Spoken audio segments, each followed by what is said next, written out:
Good evening. How are you? As you can see, I have everything attached, all copies. 23 permits for CFOs, or CFCs, 3 CFOs. All copies are attached. 11 violations, or complaints and violations. We do have court coming up for Dunning Ave this month. Don, what was that date? Next month. Oh, August. Thank you. It's still July. I keep thinking it's August. My apologies. So, I can't really read that, the phone call messages. yeah, it's the same as the complaint log. Go through just a copy of the complaints that Oh, as okay. I take them in and write them down. So they're all the same as this page here. Okay. Just kind of duplicates.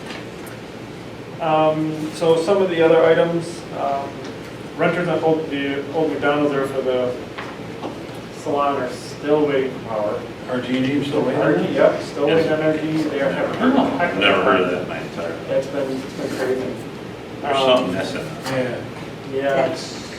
Well, I know in the past Greenbrier had problems, and they actually ended up being on Channel 13 News. And as soon as they were on Channel 13 News, RG miraculously showed up the next day. Maybe that's what these folks need to do, I don't know. Yeah. But yeah, they haven't even been able to do any work in the basement because it's been flooded. They keep pumping it out. And, I know, they got the parking lot. Yeah, so it's, yeah. So it's been tough for them. Received several complaints about parking uptown. Some of it has to do with the 1 hour parking still. I know we went through that last year. I think we talked about it. Jake and I as a board.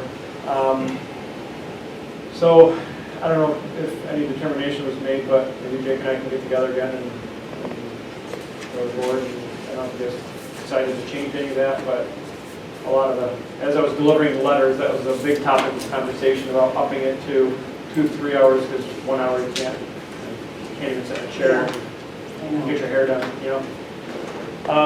But other complaints had to do with the business owners parking there. Since they delivered those letters again for the second time, I've noticed it's been a lot better. And yeah. I think many of you know Barry's announced that they'll be closing in September, which is too bad. They may try to reopen someplace in the future in Webster. So That's what they're working on. yeah, so we'll wait and see, hopefully. Ravel's Home Decor ended up being too small of a place. They moved out of town, or out of the village and out of town. We'll just be, Jake, myself, and Don will be working on some more code updates that through zoning board and stuff, we've come across many more possible changes. Other than that, if any of you have any questions? While you're talking about the old McDonald's, it reminded me, we always bug you. What we're doing on that sign, and we're talking about the sign that was coming in the village, it's just faded right in front of the old McDonald's. Yeah, we had a meeting, I had made arrangements with gentlemen to update those signs and to repaint, and we were finalizing, those are the things that I was sending to the board for replacing the birds and the and we're getting pretty close to that, and I found out there's another effort underway that's kind of a parallel effort. So we met the other day with the Parks and Rec, Historic Preservation, and the WIDA. It was Matt and Peter.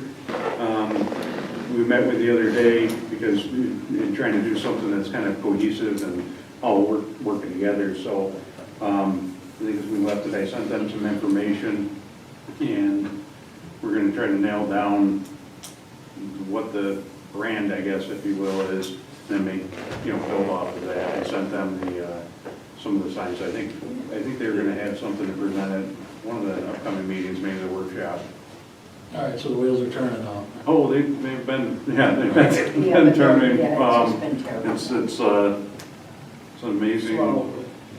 Yeah, Yeah. Oh, I don't know. but yeah. All right, thank you. Yeah, absolutely.